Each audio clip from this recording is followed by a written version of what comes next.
Mafia 2 is the long-awaited follow-up to 2K's Mafia. Set in the 1940s and 50s, Mafia 2 will send you into the gritty and glamorous underworld of a mobster. So grab your Thompson, put on your fedora, and start practicing your Italian accent. It's gonna be one unbelievable ride. To the uninformed, Mafia 2 may seem like a knockoff gangster version of GTA, and to the untrained eye, this may seem true. It takes place in an open-world city called Empire Bay and features a variety of criminal acts, such as shootouts, car chases, and hijackings. The Mafia 2's presentation of this is unique.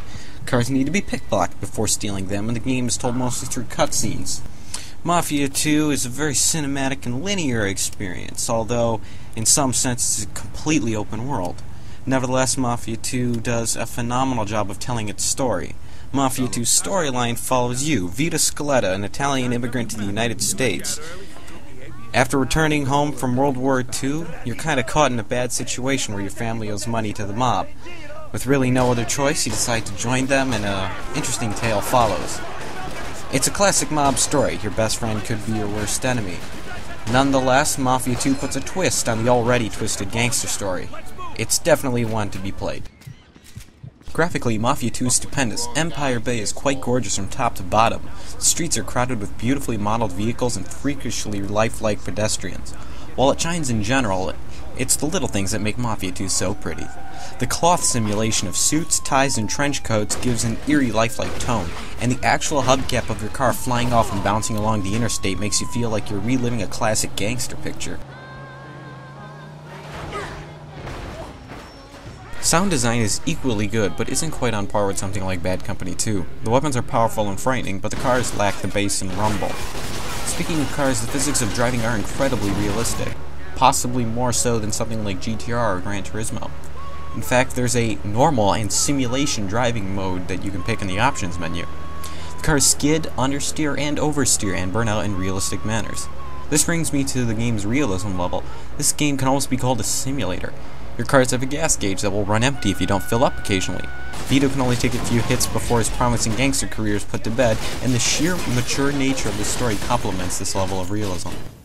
And without a doubt, the gameplay is the most important aspect of any game, and Mafia 2 plays like a classic game from the early 2000s. It feels pretty similar to its predecessor of the same name. To break it down, most levels begin with Vito at his home receiving a phone call to meet someone somewhere. They're told to take on some criminal act, something goes wrong, and then you'll have to fix it. But don't get confused, you could rarely do the same thing twice. Everything from racketeering, shootouts, vandalism, car thefts, and hitman jobs are somewhere in the campaign. The gunplay of Mafia 2 is very simple yet complex enough to make it easy to use and challenging enough to enjoy. Vito has a wide selection of period firearms, such as the 1921 Thompson, Colt 45, and MP40, to name a few. The game uses a free aiming system with a crosshair and an extraordinarily well-done cover system. There is some amount of destructible cover, on the level of, say, Brothers in Arms Hell's Highway. The melee system is equally easy to use and complex enough for a balanced and fair fight. I've never played a level where I thought I really should have won a firefight that I lost. Every failure was on my part and my part alone. So the dying question, does Mafia 2 live up to its predecessor? Well, in short, yes. It does equal out to be just as fun as Mafia 1. Sadly, in terms of modern day games, it doesn't have any multiplayer, but the single player experience is far superior to any other game on the market.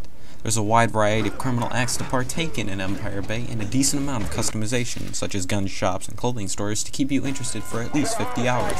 The AI is brilliant and rarely has an issue, which offers up a decent challenge even on the easiest difficulty, and if you're really ambitious, you can try to find all 50 playmates throughout. Nevertheless, Mafia 2 has too many unique features to cover, and are really worth for you to check out. If you're looking for an old school faithful to the formula game, Mafia 2 really is an offer you can't refuse. Don't kill me! Please! I got a wife! You should have thought about your wife before. Just don't kill me! Oh, for Christ's sake! Don Clemente sends his regards. Oh! Fuck!